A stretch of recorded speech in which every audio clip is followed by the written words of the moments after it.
program. In structure of C program, we have already studied that there are many statements we are going to use during writing the C programming.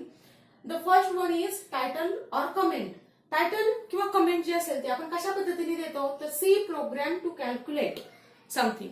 Okay, म्हणजे आपल्याला जो पण problem solve करायचा आहे तो problem आपण title मध्ये टाकतो. मी ऑलरेडी तुम्हाला एक्सप्लेन केलेला आहे हा पार्ट. मी फक्त रिव्हिजन देते इथे. Library file access. मग आपण काय करतो त्याला की कॉम्प्युटरला ते कोड आपण जे कोड लिहिणार आहोत किंवा जे मी शब्द लिहिणार आहोत ते कोड कॉम्प्युटरला समजावेत म्हणून मग आपण काय करणार आहोत की इथे लायब्ररी फाईल ऍक्सेस देणार आहोत. तो कशा प्रकारे देत असतो आपण तर नंबरचं sign. Okay, number sign library file access मध्ये include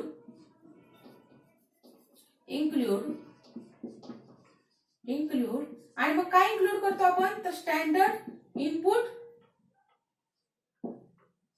output dictionary. Standard input output dictionary stdio.h आणि हा ओपनिंग अँगल ब्रॅकेट आणि हा क्लोज अँगल ब्रॅकेट. ओके, आणि इन्क्लूड आणि मध्ये कुठे स्पेस नसणार आहे. त्यानंतर मग आपण काय करतो की फंक्शन हेडिंग देतो. मग फंक्शन हेडिंग मध्ये आपण मी काय सांगितलं होतं तुम्हाला की फंक्शन हेडिंग देत असताना प्रत्येक प्रोग्रामची सुरुवात आपण या वर्डने करतो. कोणता मेन आणि open and close bracket. Okay, main open आणि क्लोज ब्रॅकेट ही एम्प्टी ब्रॅकेट असणार आहे. यामध्ये काही लिहिलेलं नसणार आहे आणि मेन हा शब्द असणार आहे की जो सांगणार आहे आता प्रोग्रामची सुरुवात होणार आहे. मेन म्हणजे काय झाली ही झाली हेडिंग. त्यानंतर आहे ओपनिंग ब्रेसेस म्हणजे आता प्रोग्राम सुरू झालेला आहे. जे पण कोड्स असतील आपल्याला हे ओपनिंग आणि क्लोज ब्रेसेस मध्ये लिहायचे आहे. ओके, ओपनिंग आणि क्लोज ब्रेसेस मध्ये लिहायचे आहे. म्हणजे आपण काल बघितलं हा झाला फर्स्ट पॉइंट, हा second point, third point, fourth point, fifth point आणि सिक्स्थ पॉइंट. फिफ्थ पॉइंट मध्ये काल आपण काय केलं होतं की इथे लिहिलं होतं आपण printf. In last lecture we have seen that here we have written the printf. Then how should be the printf command is written? Printf, then in opening bracket there is a quotation mark, then the hello word. आपल्याला जो पण sentence किंवा word आपल्या आउटपुटला हवाय ते या ठिकाणी लिहायचंय. हॅलो वर्ल्ड, नंतर exclamatory mark, then this quotation mark complete and closing of the bracket and there is a semicolon. For every statement between opening braces and the close braces, after the end of the statement semicolon is necessary. म्हणजे या ठिकाणी आता ज्यावेळेस आपण opening bracket आणि close bracket मध्ये काहीतरी code लिहितोय तर त्या प्रत्येक कोडच्या लास्टला सेमिकॉलन गरजेचं आहे.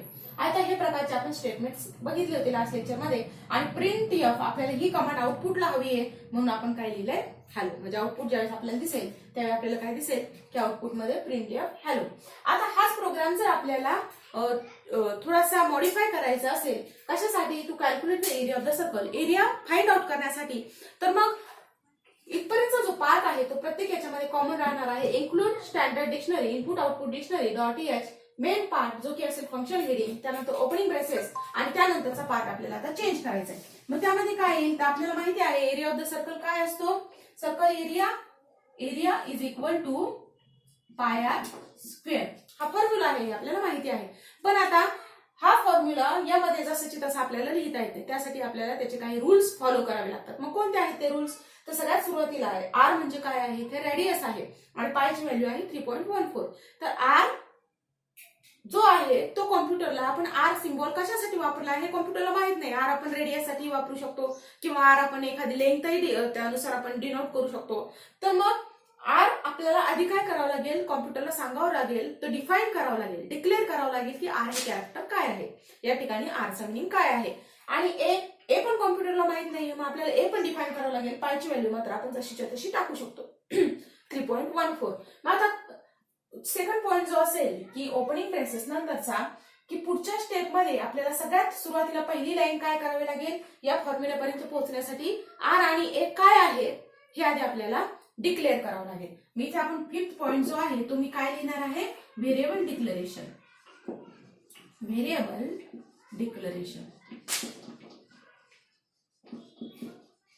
डिक्लेरेशन मग व्हेरिएबल आपण कशा पद्धतीने डिक्लेअर करतो तर त्याच्यासाठी वेगवेगळ्या फंक्शन फाईल्स आहेत. तर सगळ्यात सुरुवातीला मी तुम्हाला दोन फंक्शन फाईल सांगते, नंतर आपण पुढे जाऊया. तसं तसं आपण नवीन नवीन फाईल बघणार आहोत. तर दोन फंक्शन फाईल आहेत, एक म्हणजे इन आणि दुसरं आहे फ्लोट. ओके, इंट आणि फ्लोट. तर इंटचा मिनिंग काय, जर तुमच्या ज्या व्हॅल्यूज असणार आहेत, तुम्ही ज्या आर ला देणार आहात किंवा एरियाला देणार आहात, त्या जर व्हॅल्यूज इंटिजर मध्ये असतील, म्हणजे 0, 1, 2, 3, 4, -1, -2 what ever it may be, integer मध्ये जर त्या असतील तर आपण या ठिकाणी व्हेरिएबल डिक्लेअर करतो ऍज ए इंट. ओके. आणि त्या जर डेसिमल पॉइंट मधले असतील, डेसिमल नंबर्स असतील, तर ते आपण कशामध्ये लिहितो, फ्लोट मध्ये लिहितो.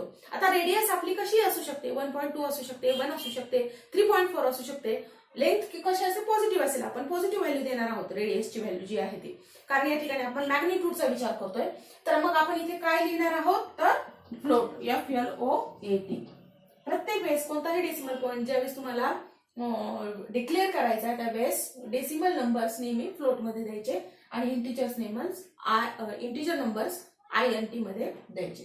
आता फ्लोट झाल्यानंतर आता डिक्लेअर करतोय म्हणून काय करायचं, इथे थोडीशी स्पेस सोडायची आणि कोणते ते 2 नंबर्स आहेत, तर एक नंबर आहे सगळ्यात सुरुवातीचा, तुम्ही कोणत्या यादी नंतर दिला तरी चालेल. एक सुरुवातीचा आहे R आणि दुसरा आहे A.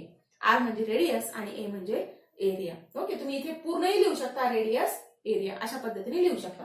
आणि या ठिकाणी माझे दोन्ही व्हेरिएबल्स डिक्लेअर करून झाले, त्यामुळे मी पुढे काय देईल, स्टेटमेंट संपलेलं आहे, मग सेमीकोलन. ओके. आता व्हेरिएबल डिक्लेअर झालाय, पण आता कॉम्प्युटरला आपल्याला व्हॅल्यू सांगायची आहे की रेडियस काय आहे. त्यासाठी आपल्याला काय करावं लागेल की कॉम्प्युटरला इनपुट द्यावं लागणार आहे, इनपुट कमांड द्यावी लागणार आहे. मग हे इनपुट स्टेटमेंट कशा पद्धतीने लिहिलं जातं, तर इनपुट स्टेटमेंट म्हणजे काय करायचं आपल्याला की कॉम्प्युटरला ती व्हॅल्यू वाचायला सांगायची. मग ती व्हॅल्यू कोणती आहे, कशा पद्धतीने लिहिली जाते, तर त्यासाठी वापरलं जातं, हा पी स्मॉल आहे ना, त्यासाठी वापरलं जातं स्कॅनएफ. आणि आता या ठिकाणी मी तुम्हाला सांगितलंय की स्कॅनएफ आणि प्रिंटएफ नंतर कुठलाही स्पेस आपण देत नाही. मग स्पेस द्यायचा नाहीये, जसं आपण प्रिंटएफ साठी डबल इन्व्हर्टेड कोटेशन मार्क मध्ये लिहिलेलं आहे त्याच पद्धतीने अगदी स्कॅनएफ मध्ये कोटेशन मार्क मध्ये लिहायचंय. कोणती व्हॅल्यू आपल्याला वाचायची आहे, तर R वाचायची आहे. पण R काय आहे, एक नंबर आहे, तो नंबर आपल्याला रीड करायला सांगायचा आहे. R म्हणजे आपण नंबर मध्ये व्हॅल्यू देणार आहोत ती 3.14, 2, 4, 5, 6 किंवा 6.2 ह्या ज्या व्हॅल्यू आहेत ते आपल्याला रीड करायला सांगायच्यात. मग त्या कशा पद्धतीने रीड केल्या जातात, तर हे पर्सेंटाईजचं साइन आणि F म्हणजे फ्लोट, %F नंतर कोटेशन मार्क कम्प्लीट, त्या ठिकाणी एक कॉमा द्यायचा आहे, जिथे कोटेशन मार्क कम्प्लीट होईल त्याच्या नेक्स्ट लगेच कॉमा द्यायचा आहे आणि काय लिहायचंय, अँड कोणती व्हॅल्यू वाचायला सांगायची आपल्याला कॉम्प्युटरला, तर R. Okay. And R.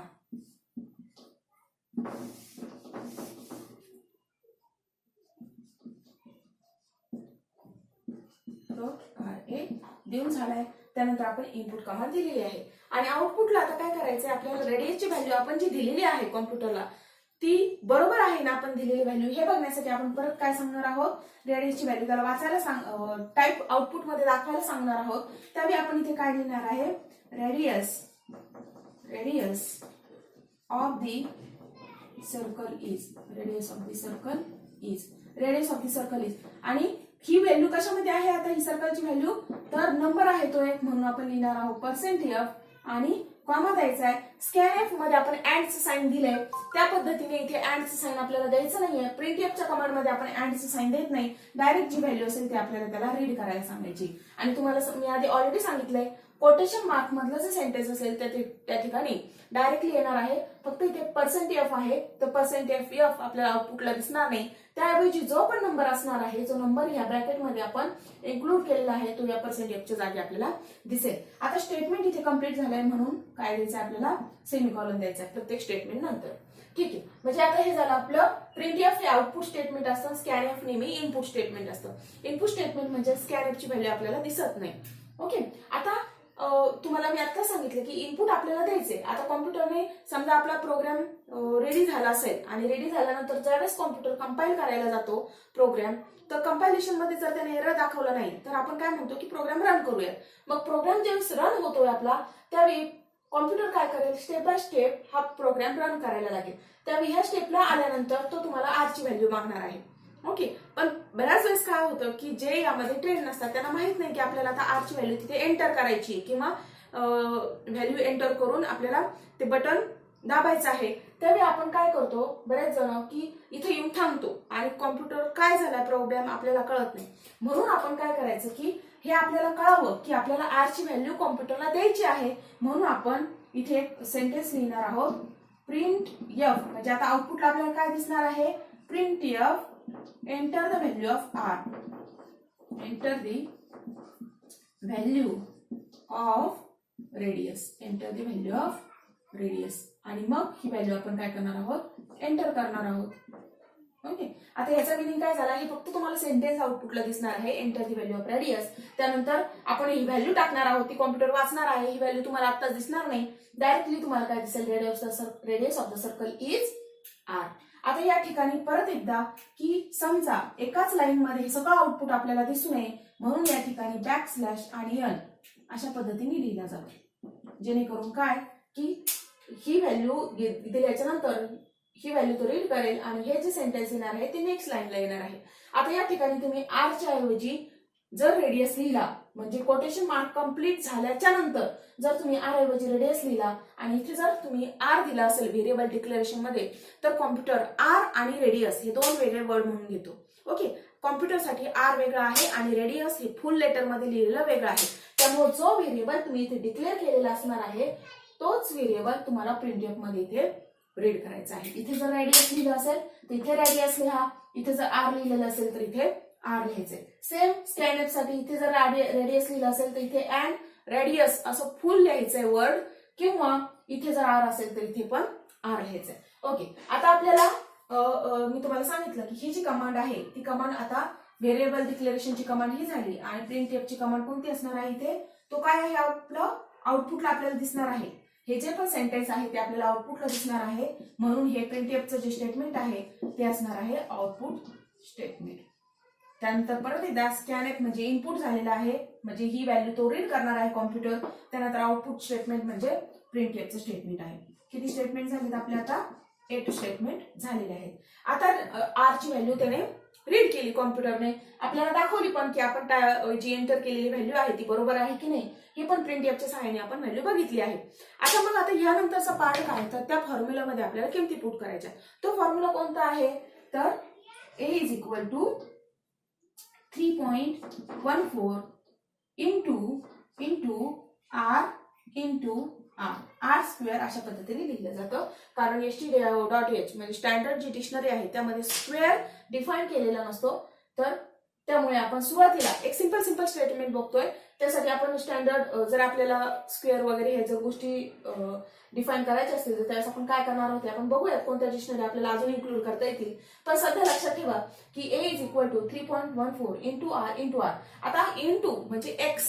Okay. Keyword मध्ये आपण जर बघितलं तर की काय दाखवते आपल्याला इथे एक्स ची की दाखवते. मग ही जी लँग्वेज आहे ही कॉम्प्युटरला समजत नाही. कॉम्प्युटरसाठी मल्टिप्लिकेशन प्रोसेस ही ऍस्टेरिस्क म्हणजे स्टार द्वारे केली जाते. ओके. ऍस्टेरिस्क म्हणून इथे एक्स च्या ऐवजी किंवा मल्टिप्लिकेशन साइनच्या ऐवजी आपल्याला काय यूज करायचंय तर ऍस्टेरिस्क यूज करायचंय. मग एरिया काय असणार आहे 3.14 स्टार आर म्हणजेच ऍस्टेरिस्क आर म्हणजेच multiplication of r into r म्हणजेच 3.14 आर स्क्वेअर. जी व्हॅल्यू आपल्याला कॅल्क्युलेट करायची आहे ती नेहमी लेफ्ट साइडला ठेवायची आणि ज्या फॉर्म्युलावरून कॅल्क्युलेट करायची आहे तो फॉर्म्युला नेहमी काय करायचा एरियाची व्हॅल्यू काय आहे आपली पाय स्क्वेअर.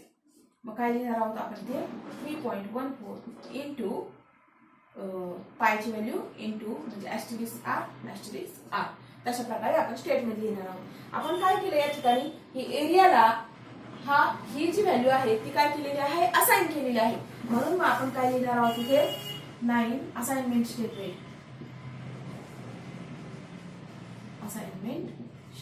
हे आपलं काय असणार आहे असाइनमेंट स्टेटमेंट असणार आहे. Area is equal to 3.14 star r. Okay. आता आपल्याला काय करायचं की हा व्हॅल्यू आता ए ला दिलेली आहे आपण म्हणजे 3.14 3.14 ऍस्टेरिस्क आर म्हणजे 3 पाय आर स्क्वेअर ही जी व्हॅल्यू आहे ती आपण एरियाला दिलेली आहे. मग आपल्याला नेक्स्ट पॉइंटला काय करायचं आता इथे की हा जो सी प्रोग्राम आहे त्या सी प्रोग्राम मध्ये आपल्याला ही व्हॅल्यू आउटपुटला दाखवायची आहे. मग आउटपुट स्टेटमेंट परत एकदा आपण कशा फॉर्म मध्ये देतो तर प्रिंटएफ. मग आपण इथे काय करणार आहोत printf area of circle is परत एकदा बघा आता एरिया हा फ्लोट मध्ये आपला इथे येणार आहे, कारण फ्लोट इंटू फ्लोट आणि परत इथे 3.14 आहे. तर एरिया जरी तो इंटिजर मध्ये 10 आला तर तो स्टोअर होताना 10.0 असा स्टोअर होईल, म्हणजे ऍज ए फ्लोटिंग पॉइंट म्हणून तो स्टोअर होईल डेसिमल पॉइंट मध्ये, डेसिमल नंबर मध्ये. मग एरिया ऑफ द सर्कल काय येणार आहे आपला, तर परत एकदा पर्सेंट एफ, आणि पर्सेंट एफच्या ठिकाणी कोणती व्हॅल्यू दाखवायची आपल्याला, तर एरियाची व्हॅल्यू दाखवायची. या ठिकाणी परत सेमीकॉलन. ओके, अशा पद्धतीने प्रत्येक स्टेटमेंटच्या शेवटी आपल्याला काय द्यायचंय, सेमीकॉलन द्यायचा आहे, आणि या ठिकाणी आपलं क्लोज ब्रेस जे आहे ते कम्प्लीट होईल. अशा प्रकारे हा पूर्ण प्रोग्राम एक्झिक्यूट होईल आणि तुम्हाला आउटपुटला कोणती व्हॅल्यू मिळणार आहे, एरिया मिळणार आहे. अशाच पद्धतीने तुम्ही बाकीचे प्रोग्राम्स लिहू शकता. आता यामध्ये बरेचसे प्रोग्राम लिहित असताना तुम्हाला काय करावं लागतं की त्याच्यासाठी मधलं जे लॉजिक आहे ते लॉजिक तुम्हाला यूज करावं लागतं. की समजा मॅट्रायसेस लिहायचे असतील तर मग आयची व्हॅल्यू, त्यासाठी तुम्हाला मग मॅट्रायसेस मध्ये प्रत्येक एलिमेंट तुम्हाला डिफाईन करावं लागतो. म्हणजे मॅट्रिक्स मध्ये आपण काय करतो की इथे फर्स्ट एलिमेंट जो असतो त्याला आपण A11 म्हणतो किंवा A12 म्हणतो, म्हणजे फर्स्ट रो आणि फर्स्ट कॉलम. ओके, तर मग या ठिकाणी तुम्हाला 2 व्हेरिएबल्स लागतील. 1 म्हणजे आय व्हेरिएबल पण लागणार आहे आणि जे व्हेरिएबल पण लागणार आहे. त्यावेळी तुम्हाला त्या प्रकारे त्याच्यामध्ये मॉडिफिकेशन्स करावे लागतात. कोणत्या पार्टमध्ये, तर ह्या सेंट्रल पार्टमध्ये. ठीक आहे, अशा प्रकारे हे एक एक्झाम्पल होतं.